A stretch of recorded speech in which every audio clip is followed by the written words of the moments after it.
Mornings in Scottsdale always begin with the desert's dry air. At 6 o'clock, I wake up before my alarm clock rings. From the next room, I can hear the faint sound of my daughter Abigail's pencil scratching against paper as she draws. Early rising has become a habit for both mother and daughter. In the kitchen, I go about my unchanged morning routine while making toast. My name is Linda Parker. I'm 36 years old and in my 7th year as a pharmacy technician at Walgreens.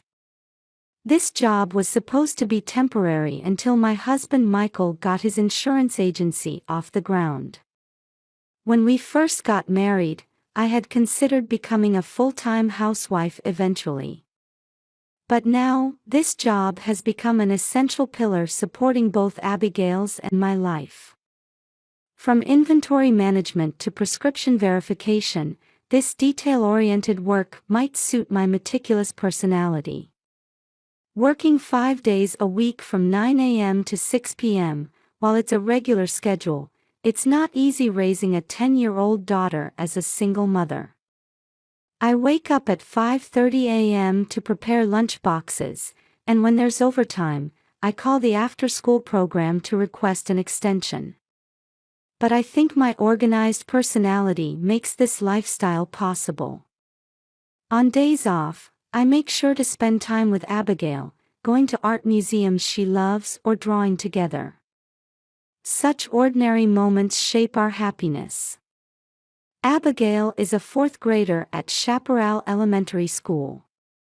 Her large brown eyes and contemplative expression are certainly inherited from her father. However, her careful brushstrokes while painting and her deep, observant gaze somehow remind me of myself. Her artwork has a mysterious charm. Whether drawing landscapes or people, it's not merely realistic depiction, there's a unique sensibility that shows through. She's one of the students particularly favored by the art teacher. Before the divorce, Abigail was a more outgoing child. Her laughter while playing with friends used to echo throughout the house. She still enjoys playing with friends, but she's become somewhat reserved. However, art class is different. When she's drawing, she comes alive, her expression brightening as if she's a different person. Seeing her like that makes my heart ache. I met my ex-husband Michael during our college days at Arizona State University. He was a charismatic presence in the business school, while I was a practical pharmacy student. Our opposite personalities balanced each other well, bringing out the best in each other. His big dreams and my practical planning, back then, I believed it was the perfect combination. We married right after graduation, and Michael opened his insurance agency. It started as a small office, but with his sales talent and connections, the business grew steadily. We had an ideal newlywed life, and when Abigail was born, I felt there couldn't be greater happiness. On holidays, the 3 of us would go on picnics and talk about our dreams for the future. Looking back now, perhaps those were our happiest times.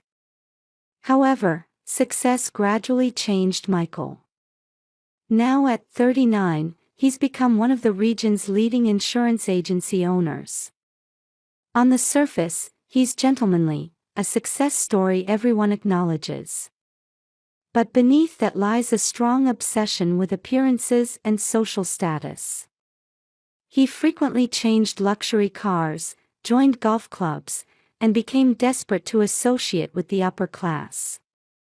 He began prioritizing his social status over family time. 3 years ago, when his affair came to light, I decided to divorce. The custody battle in court was fierce, but I ultimately won. I was granted $1,500 monthly in child support and visitation rights every other weekend. While it might have appeared amicable on the surface, the process was far from smooth. Michael criticized my parenting abilities and tried to use his financial power to his advantage in court. However, the judge prioritized the child's emotional stability and ruled in my favor. 6 months ago, Michael began dating his new fiancée, Catherine Hamilton. She's the daughter of an executive at a major local real estate development company. At 35, she's younger than me and reportedly values family bonds. She seems attracted to Michael's ideal father image. She appears to be striving for perfection as a stepmother. Recently, she's been frequently talking about the new family even in front of Abigail. Michael has no lingering attachment to me, his ex-wife. His urgency seems purely driven by pursuing economic and social benefits. I heard they're planning a life in an upscale residential area. His intention to bring Abigail into this seems obvious. For him, portraying a perfect family might be a strategy to secure new business opportunities. Currently, our life has settled into a routine. Abigail attends after-school care on weekdays and spends every other weekend with her father. While we're not financially abundant, we're stable. My job at Walgreens provides that crucial foundation of stability. My colleagues are understanding and willingly adjust shifts for school events. As the sun rises, Camelback Mountain visible from our apartment window turns crimson. The desert landscape can sometimes feel harsh. Yet, there's definite beauty within it. A new day is about to begin. Whatever the day brings, I'll keep moving forward for Abigail. That's my resolution now. The desert sunrise was illuminating our apartment windows earlier than usual. The clock shows 7 a.m. Normally I'd be preparing to head to Walgreens by now, but today is special. I took a rare day off for Abigail's school art exhibition. I felt a bit guilty about missing the busy morning hours at the pharmacy, but my colleague Jane kindly offered to cover for me. In the kitchen, I'm preparing a more elaborate breakfast than usual. Blueberry pancakes, Abigail's favorite. As I add a small flour made of whipped cream, I can picture my daughter's face lighting up. "Hey, Mom," Abigail called out with an unusually bright expression in front of her breakfast pancakes. "I'm excited about today's exhibition." I smile while brushing her long brown hair. Though she can usually handle her own grooming, today is special. I braid her back hair into a small plait and tie it with a white ribbon. The navy dress was prepared last night. The lip gloss I rarely wear sparkles in the morning light. "My painting will be displayed," Abigail says proudly. Her voice carries an excitement she rarely shows. "Mr. Brown said he'd put it in a special place. The most prominent spot in the hallway." I paused at those words. I knew Abigail had artistic talent, but lately, she seems to be getting particularly high praise from her teachers. Watching my daughter throw herself more into art after the divorce stirs complex emotions in my chest. Perhaps she's trying to overcome something through her expression. I finish getting ready and put on my favorite pearl earrings. Looking in the mirror, I feel a bit more confident. I want to look presentable as a mother on my daughter's important day. Arriving at Chaparral Elementary School at 9 a.m., we found many parents had already gathered. The parking lot was more crowded than usual, with a festive atmosphere in the air. The hallway leading to the gymnasium was decorated with colorful artwork. Various techniques, watercolors, crayons, paper cutouts, showcasing children's imaginative worlds made me pause in my steps. The garden of cacti surrounding the school building casts shadows in the morning light. Like these plants thriving in Arizona's harsh climate, the children too must be growing strong. The opening ceremony begins, with the principal's warm welcome echoing through the gymnasium. Next to me, Jennifer Morrison, a regular friend, proudly points out her son's artwork. "Hey, Linda. Show me Abigail's painting too," Jennifer called out. "That child really has talent, doesn't she?" The teacher was praising her during the last parent-teacher conference too. Indeed, Abigail's artwork has a unique charm. Not just technical skill, but a power that speaks to the viewer's heart. Yes, just like that child's inner voice. In the peaceful atmosphere, parents began touring the exhibits in small groups. Sunlight streaming through the gymnasium's high windows creates bands of light on the floor. Children's excited voices can be heard from somewhere in the distance. Finally, I found Abigail's painting. It's displayed in the art room's special corner, taking up slightly more space than other works. At first glance it appears to be a landscape, but looking closer, it seems to be a family portrait. As I took out my smartphone to take a photo, I felt something was off. The placement of figures in the painting seems somewhat unnatural. Though it's supposed to depict family, there's something dark about it, or is that just my imagination? The color usage is different from Abigail's usually bright paintings. The shadows are heavy, and there's something weighty about the figures' expressions. Eventually, that sense of unease turned to certainty. I noticed art teacher Mr. Brown repeatedly stopping in front of Abigail's work. The usually calm teacher had a serious expression as he took notes. Writing in his sketchbook, occasionally tilting his head. Then, having a private conversation with homeroom teacher Ms. Watson in a corner of the hallway. I could feel their glances occasionally turning toward me. Was there some problem? Anxiety began to grow.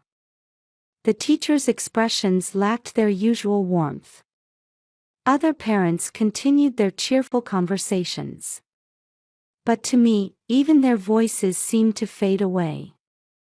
Something in Abigail's painting had grabbed hold of my heart and wouldn't let go.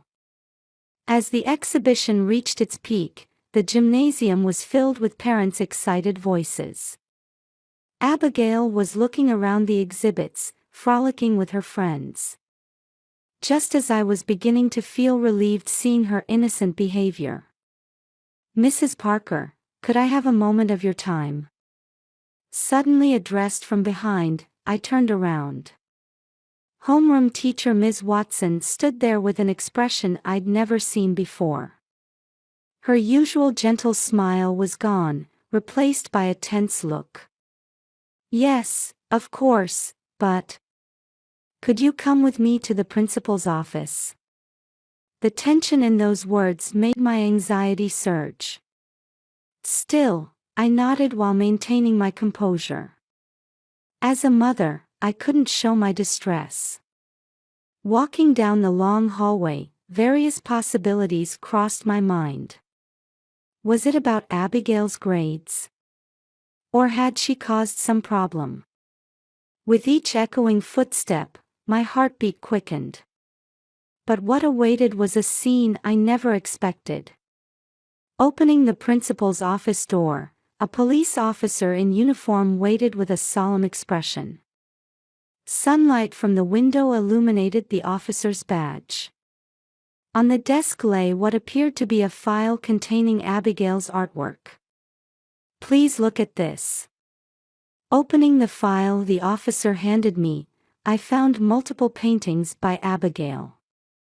A strange woman with her father, and a small girl drawn in the corner. A series of paintings in dark colors with the words, "We're going to be a new family." At that moment, I felt the blood drain from my body. My legs wobbled, my vision narrowed. The dark colors in the paintings seemed to strike directly at my heart. My hand trembled as I tried to sit down. There, Abigail's cry for help was painfully clear. In the heavy atmosphere of the principal's office, the police officer quietly turned the pages of the file. There, Abigail's paintings from the past several months were organized chronologically. "Let me explain this in detail," Mr. Brown stepped forward. His voice lacked its usual gentleness. "We first noticed the changes about 3 months ago." The teacher pulled out one painting. A family portrait in bright colors. In Abigail's characteristically delicate touch, it depicted a holiday scene with her father. Until this point, her work showed warmth. Turning to the next page, the color scheme gradually changed. The bright colors faded, replaced by grays and deep blues. The placement of figures also changed. Initially, all family members were drawn the same size, but gradually the figure representing Abigail became smaller and was placed at the edges. "These are works from October." Ms. Watson opened another file. It contained health room conversation records and school counselor observation notes. Abigail began visiting the health room more frequently. She often complained of headaches and stomach aches, particularly before and after visits with her father. The police officer cleared his throat quietly and presented new documentation. "This is a transcript of a conversation recorded last Friday." The transcript detailed a conversation between Abigail and her father. "Here, try redrawing this picture brighter. Express the happy life with your new mom and new home." "But, Dad." "Abby, do as I say. You're a big girl now, aren't you? You'll cooperate for your new family, right?" Each word cut into my heart like a sharp blade. Michael's voice carried a coldness I'd never heard before. "Mrs. Parker," the police officer continued, carefully choosing his words. "This kind of psychological pressure is recognized as a form of child abuse.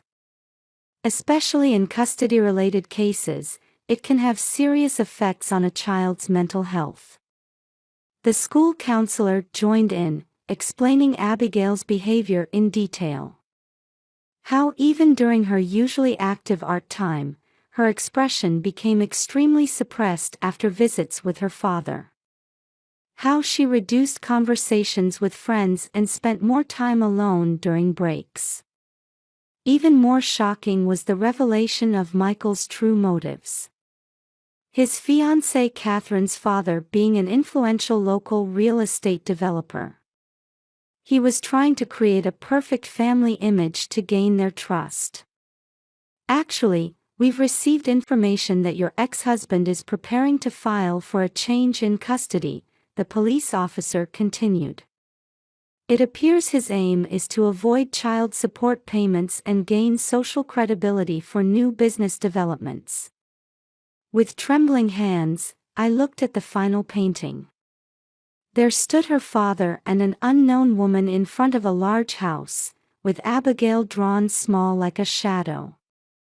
Under the words, "We're going to be a new family," faintly added words. "Mom, I'm sorry." At that moment, emotions I'd been suppressing burst forth. Why hadn't I noticed my daughter's cry for help sooner? The meaning behind that dejected expression after weekend visits. "Why didn't you come to me directly?" I asked, and the principal quietly answered. "We needed to preserve evidence and ensure proper legal procedures. Particularly from a child protection standpoint, we determined expert judgment and police presence were essential." Mr. Brown placed a hand on my shoulder. Abigail was desperately seeking help through her art. We couldn't ignore her voice. Outside the window, the exhibition continued. Children's laughter could be faintly heard. Somewhere, I thought I could hear Abigail talking with her friends. What should I do now? As I began to speak, the police officer interrupted.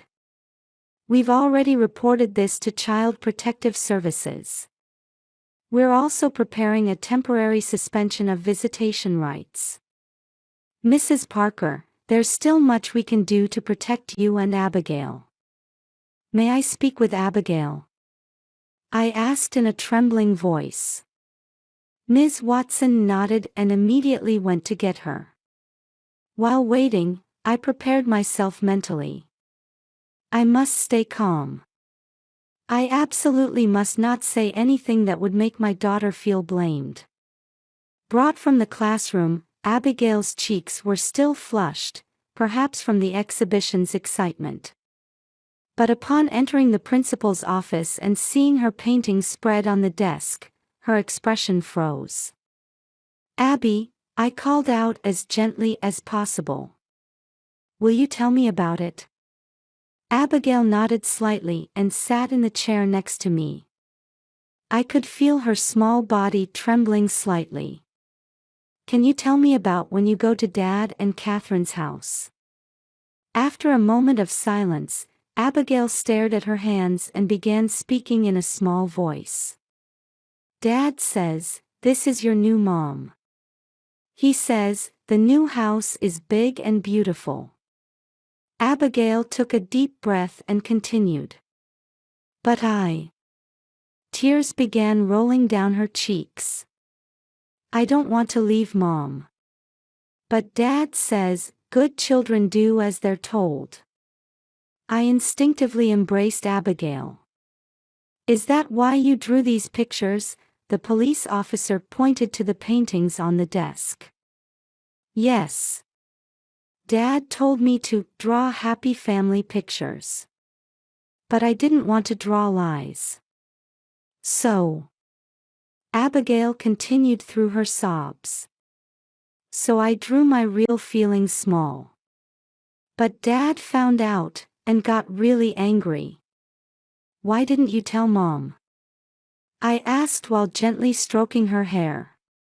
Dad said, if you tell Mom, you won't see me anymore. I didn't want to hate Dad, but I was scared. At that moment, emotions long suppressed burst forth from Abigail's small body. I just silently held my daughter. The sunlight from the window quietly enveloped us, mother and daughter. I'm sorry, Mom. For keeping it secret. No, you did nothing wrong. I'm sorry I didn't notice. The principal quietly offered a box of tissues. The room remained silent until Abigail's tears stopped. From now on, when something's hard, always tell Mom, okay? Yes. I promise, Abigail nodded small in my arms. That afternoon, we received permission to leave school early and headed home. On the way home, Abigail tightly held my hand for the first time in a while, occasionally looking up at my face with small smiles. Her expression seemed more peaceful than before, as if relieved of a heavy burden. Back home, Abigail headed to her room, appearing tired. After a while, I knocked on her door carrying hot cocoa. May I come in? Yes. Abigail sat by the window with a sketchbook on her lap. But the pages were still blank. I've wanted to draw for so long, she said, gazing out the window. Real pictures. But I was scared. Can you draw now? I don't know, but I want to try. That night, we stayed up late. Abigail gradually told me about what happened at Dad's house. Catherine is kind. But something's different. Abigail paused, searching for words. It's like they want me to be a doll. What do you mean? She buys me new clothes, takes me places, but when she asks, "Isn't this lovely?" I feel like I can't give my real answer. The next day, various support procedures began. Mr. Johnson from Child Protective Services explained the concrete steps ahead. Abigail will need regular sessions with a specialized counselor. Also, visits with her father will be limited to supervised meetings at the visitation center for the time being. During the first session with counselor Dr. Wilson, Abigail began drawing on her own initiative for the first time. "What's this?" Dr. Wilson gently asked. "Inside my heart," Abigail explained. "The dark part is getting smaller, and the bright part is slowly growing bigger. Michael contacted us through his lawyer. He was planning to seek complete transfer of custody. But I'm not afraid anymore. I'm prepared to face any battle to protect Abigail." "Hey, Mom," Abigail called one night before bed. "I'm okay now." "Why's that?" "Because I could tell the truth. I don't have to hide it in pictures anymore, I can say it with words." Those words brought tears to my eyes. My daughter was definitely beginning to face her emotional wounds. A week later, preliminary hearings began at the Maricopa County Court. Abigail's paintings were admitted as powerful evidence. Psychology experts testified about the evidentiary value of children's emotional expression through art. Combined with the school staff's observation records, it clearly showed that Michael's actions constituted planned psychological abuse. In court, I met Michael's eyes for the first time. I couldn't see my former husband in those eyes anymore. There was just a stranger possessed by desire. Catherine's attitude was unexpected. She voluntarily testified as a witness, acknowledging Michael's actions. I should have noticed, she trembled as she testified in court. Caught up in the illusion of a perfect family, I trampled on a little girl's heart. During the wait for the temporary order, Abigail gradually returned to her normal life. At school, she began smiling and talking with friends again. The after-school art class has become a special place for her. "Look, Mom," Abigail showed me a new painting. It showed us holding hands under blue skies, painted in bright colors. Not everything is resolved yet. A long road still lies ahead.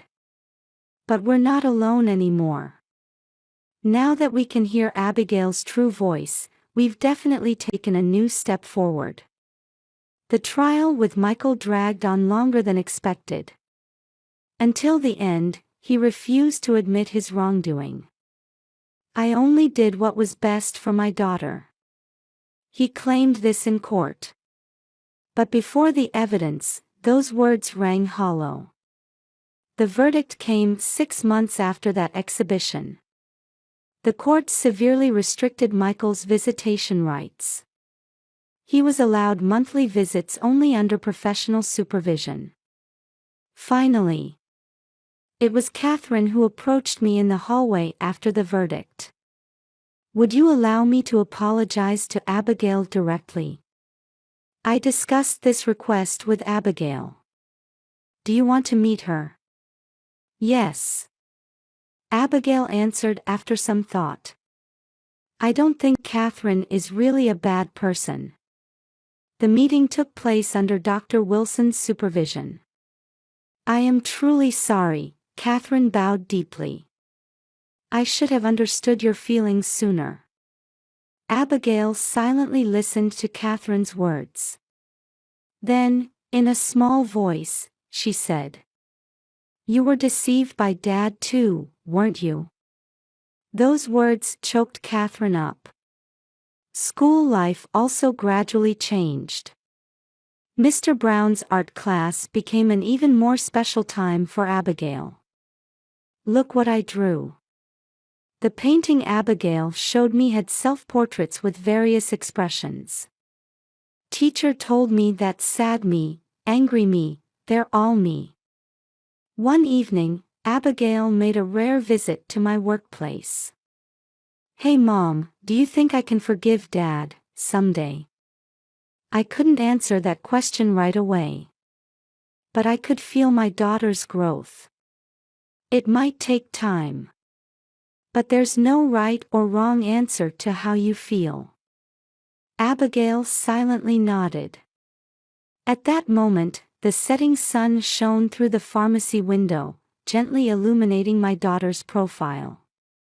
Now, going to the nearby park has become our weekend routine. Abigail brings her sketchbook, while I read a book and drink coffee. Sometimes, she shows me her works in progress. This blue bird is you, Mom. Oh? Why's that? Because you're always by my side, no matter what. A new morning is about to begin. The scent of toast wafts from the kitchen, and from the next room comes the sound of Abigail drawing. Days are surely moving forward. There will be challenges ahead. But we're not afraid anymore. Like the blue bird in my daughter's painting, we can fly freely and strongly. That's what I believe.